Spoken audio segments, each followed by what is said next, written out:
नमस्कार,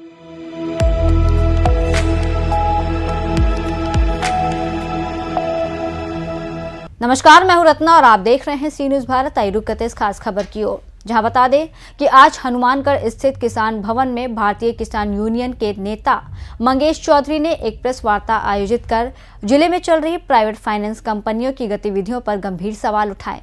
उन्होंने बताया कि इन कंपनियों द्वारा लगातार भोले भाले लोगों और किसानों को धमकाकर उनका शोषण किया जा रहा है। उनके अनुसार ये कंपनियां किसानों के घरों को ताले लगाकर उनकी संपत्ति पर कब्जा कर रही है, जिससे आम जनता में भय का माहौल बना हुआ है। मंगेश चौधरी ने यह भी आरोप लगाया है कि इन कंपनियों के खिलाफ जिला पुलिस प्रशासन कोई ठोस कदम नहीं उठा रहा, जिससे ये सिद्ध होता है कि इन कंपनियों के गुंडों पर किसी प्रभावशाली नेता का हाथ हो सकता है। उन्होंने चेतावनी दी कि अगर इन फाइनेंस कंपनियों ने अपनी अवैध गतिविधियां बंद नहीं की तो भारतीय किसान यूनियन 3 तारीख को इन कंपनियों के खिलाफ एक बड़ा आंदोलन करेगा। यह आंदोलन जिले में किसानों और आम जनता को इस शोषण से मुक्ति दिलाने के लिए किया जाएगा। आज जो प्रेस वार्ता है साथियों, जिले में बहुत बड़ा संकट का समय चल रहा है। पिछले 5-7 वर्षों से फाइनेंस कंपनियों ने इस इलाके के अंदर किसानों के, नहीं केवल किसानों के, व्यापारियों के भी, मजदूरों के भी, समाज के हर तबके के अंदर उन्होंने जाकर के लोन किया। और लोन जब किया तो 90 पैसे की किस्त का बोल करके पूरे इलाके में ये कम से कम हनुमानगढ़ डिस्ट्रिक्ट अकेले जिले के अंदर 10,000 करोड़ रुपए का फाइनेंस कंपनियों का यह निवेश है। जिस प्रकार से हमारी कोई मतलब आरटीआई के द्वारा दूसरे किसी संसाधनों से सूचना मिली है उसमें। तो अब जो 6-7 साल के बाद जो फाइनेंस कंपनियों का जो असली चेहरा है वो किसान और मजदूर के बीच सामने आया है। जिले के अंदर सबसे ज्यादा अगर कुर्कियां हुई है और सबसे ज्यादा कुर्की करने का प्रयास अगर 1 नंबर का कमिटमेंट देना तो वो हनुमानगढ़ कलेक्टर है। राजस्थान में सबसे ज्यादा घरों को, लोगों को बेघर करने वाले कलेक्टर हनुमानगढ़ है और सबसे ज्यादा कुर्कियां हनुमानगढ़ जिले में हुई है। मेरा सीधा सीधा सवाल है कि जो फाइनेंस कंपनी 90 पैसे का ब्याज कह करके 4 रुपए सैकड़े का ब्याज ले रही है, ऐसे बहुत सारे केसेस हमारे पास है जिनमें मतलब किसान ने 4 लाख रुपए का लोन लिया, 8 लाख भर दिया, उसके बावजूद भी उसके घर को कुर्क कर रहे हैं। सुप्रीम कोर्ट की गाइडलाइन है कि आप किसी भी आदमी को बेघर नहीं कर सकते, उससे पहले उसको कोई दूसरी रेन बसेरा की कहीं की आपको रहने की व्यवस्था, उसको पुनर्वास की व्यवस्था करनी होगी।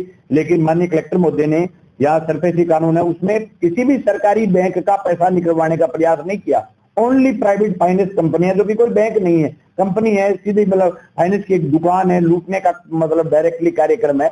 उसके अंदर उन्होंने पीलीबंगा के अंदर जो है वो एक जो किसान था उसका 8 लाख का लोन लिया हुआ था, 9,10,000 के आसपास उसने भर दिया, उसके घर को कुड़क करके 5 रात वो आदमी सर्दी के अंदर बाहर, घर के बाहर एक तंबू लगा करके बैठा रहा। और जिले के कलेक्टर को, एसडीएम को, तहसीलदार को, कोई प्रशासन को इस बात की शर्म नहीं आई। 5 दिन के बाद हम गए, इसका ताला तोड़ा, इसमें कोई दो राय नहीं है। मैं प्रेस के सामने स्वीकार करता हूं कि हमने ताले तोड़े और किसान को वापस बैठा करके आए। दूसरा उसी का प्रकरण वही पीलीबंगा के अंदर खिराजाड़ा गांव के अंदर, जब किसान ने पैसे आधे से ज्यादा मतलब उसने भर रखे थे, थोड़े बहुत बकाया थे, उसके घर को कुड़क कर दिया, कुड़क करके उसको घर से बेघर कर रखा था। तीसरा इसी प्रकार का प्रकरण आया पीलीबंगा शहर के अंदर। कल एक मामला आया संगरिया के अंदर, 8 लाख का लोन लिया हुआ था, उसने 10.5 लाख रुपए भर रखे थे, उसके बावजूद भी उसको बेघर करके, एक मिस्त्री था जो मजदूरी का काम करता था, उसको बेघर करके उसका घर जो है वो कुड़ कर रखा है। इसके अलावा एक और प्रकरण सामने आया जो बहुत ही सनसनीखेज मामला है सलेमगढ़ मसाणी का। सलेमगढ़ मसाणी के अंदर लोन, जिस आदमी का घर कुड़ किया है उसने लोन नहीं लिया, किसी फ्रॉड वाले आदमी ने उसके साथ मिलकर के जो इंग्लिश के फर्जी कागजों पर साइन करवा करके नॉमिनी को दूसरा बनके उसने अपने खाते में पैसे डाल लिए, उसने एफआईआर करवाई पुलिस में, और जिस आदमी ने फ्रॉड किया वो जेल चला गया। और उसके बाद भी माननीय कलेक्टर साहब ने उसके घर को कुड़क कर दिया। और न केवल कुड़क किया, 6 महीने से उस आदमी का घर कुड़क रहा, 6 महीने तक वो आदमी किराए के मकानों पर इधर घूमता रहा। तो इस पूरे प्रकरण में जिस प्रकार से सरफेसी एक्ट का जो दुरुपयोग हनुमानगढ़ डिस्ट्रिक्ट के अंदर माननीय कलेक्टर महोदय ने किया है, इस प्रकार से शायद राजस्थान में किसी भी जिले में इस प्रकार से सरफेसी कानून का दुरुपयोग नहीं हुआ है। सिर्फ प्राइवेट कंपनियों का सवाल नहीं, सरकारी बैंक में जहां राजस्थान की सरकार जब नई सरकार में जो चिक करके कह रही थी कि हमारी सरकार आने के बाद हम कोई भी किसान की जो जमीन है उसको हम नीलाम नहीं करेंगे।